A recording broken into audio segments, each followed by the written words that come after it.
Welcome back, survivors and thrivers. I'm so glad you're here. Have you ever felt you're hopeless or frustrated, so frustrated, or what to do with your life now? I'm Emily, and I'm a stroke and brain injury recovery coach. I'm a stroke survivor and thriver for almost 25 years. I felt those feelings. The fact that the stroke happened and it changed my life. Mine was massive, so I couldn't speak at all, and I couldn't understand anybody. And I was doing the work, going to speech therapy, and one day, about a few months after, and after speech therapy, I was exhausted. It's so weird when you speak again, you get tired. And I went to my room and rested on my bed and living with my parents. I was at college before and I had to go back home. And so that day I was doing, I did my sleep therapy, and then after that I went home, go to my room and rested in my bed. I'm just like, I don't know what to do now. I want to do something because I was bored. I was productive before, and I'm just like, I don't know what to do. I want to do something, and okay, I thought, well, in a nonchalant, casual way, I was like, okay, I'm just gonna read. And I realized I couldn't read. I couldn't read after stroke. I used to love advanced reading, but I couldn't read at all. And I'm just like, I realized that, and I'm like, oh crap. And then I bawled. I cried, frustrated, sad that I couldn't read.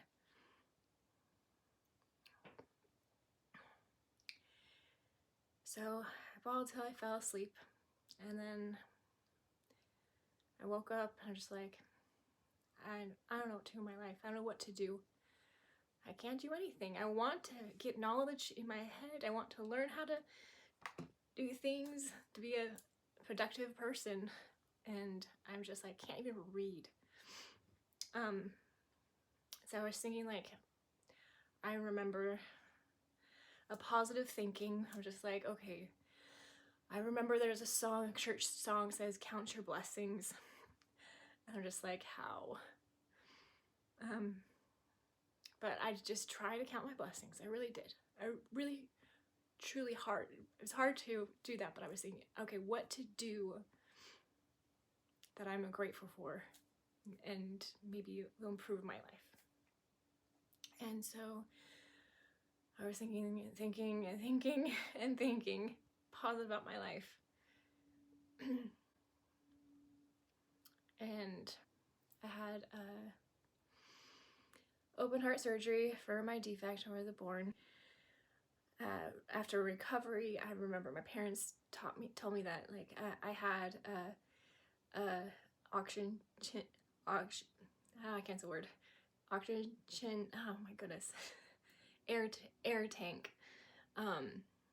That's why I'm reading, to improve myself, to speak better. I couldn't say oxygen tank, and to breathe better, and especially at night. And I had to have that to survive. And I was reflecting after the stroke what to be grateful for. And I remember that when I was a baby, and I thought, okay, well, at least I can breathe with no assistance.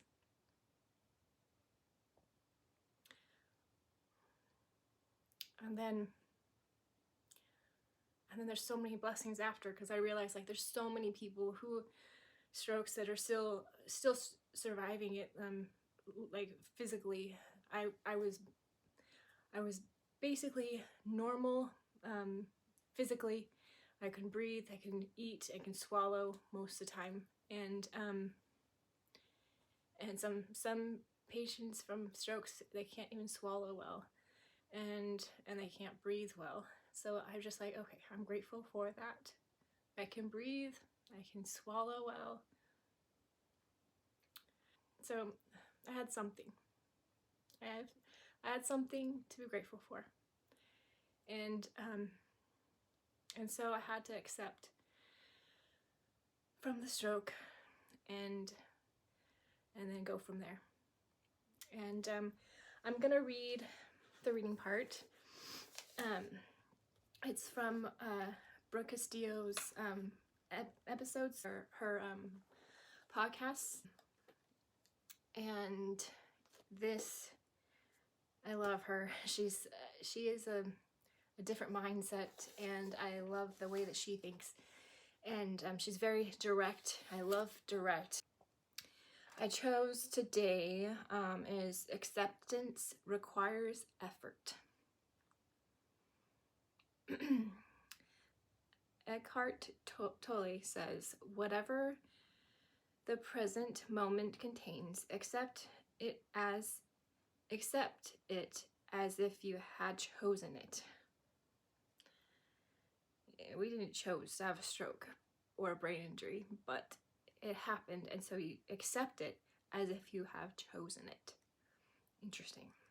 So you can apply this for your past. Whatever your past contains, accept it as if it had chosen it. You had chosen it. That would take some effort. A lot of effort. Just counting my blessings that day. It was all day, counting my blessings. The definition of acceptance is the action of consenting, and I just love the idea of being in every moment, with every emotion, with everything that happens to us and for us and with us, that we can say, I consent to whatever it is. If you can genuinely consent as if you had chosen it, wouldn't your life be much more better if you agreed and accepted everything that happened in your life? Start with the past. Think how much effort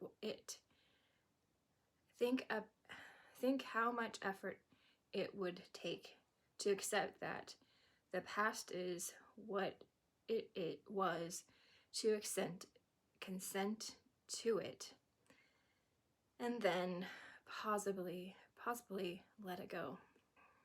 What might it be not to agree with it, not think it. This sentence is hard. Okay. What might it be not like, okay, what might it be like not to agree with it, not think it should have been different, not think it should have been better? You would have a better life with the effort. What if you just accepted that adults get to behave how they think to behave, be who they want to be, and do whatever it is they want to do without your input? It is an amazingly powerful thing to do, and amazingly beneficial in your life to be able to consent to things that you have no control over. Consider accepting all the facts in your life, all the circumstances in your life that you don't have the able to change, to consent to those things.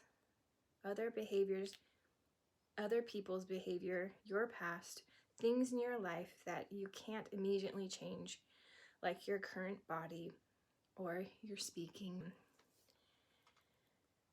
How willing are you to put in the effort to accept those things and know that you created your life? Acceptance requires your effort. It requires effort to believe. It requires effort to let go of all the contrasting thoughts. That's true for our past and our present. But if we can accept everything that's ever happened, we will get better at accepting, and we will start to accept the things that we can't yet believe. Accepting is not giving up. It requires work and effort. The present is only here to teach you.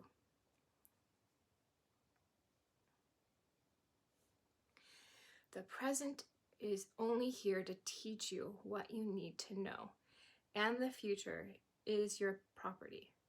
All we have to do is claim it and accept that anything you want is possible. Anything you have to change your anything you have to power to imagine, you have the power to accept in your life. The minute you genuinely, truly accept it, it will be as good as done. I promise you this. Put effort into consenting and see what you can create in your life.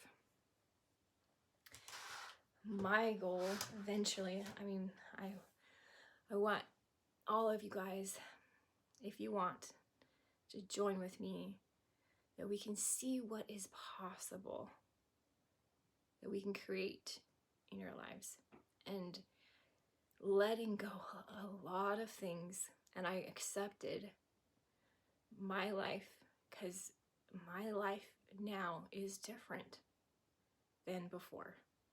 And think of it as another birthday. My life was that life, but now my life has changed, and it's okay. And you can discover what you want to become and create. She says, create in your life. So I counted my blessings. I can breathe. Find something that you're grateful for. Then you can build your trust in you, inside of you. Build your self-esteem, knowing you're okay. Even though some people think that we don't do a lot, or your life is different and your speech is not that smart anymore. That doesn't matter. Their thinkings, their thoughts. You're doing the best you can live. I want you to live, not exist, because you are amazing. Find something that you're grateful for, and you have something. You can live a different life than you expected, and it's okay. It's good. It's another, when you count the blessings, miracles will appear. It's crazy. Do the effort. Accepting and let it go. Let the things you can't control. You can build trust and self-esteem inside of you, and then you can have the strength to move forward. Move forward and have a different life, and it's okay. I love that I actually, the stroke happened, I was kind of relieved, because I had so much pressure on myself. I want to do so many things, and I can do everything. So I can choose what I want to do in my life. So I love you. Remember, You matter. You got this. So keep moving forward one step at a time.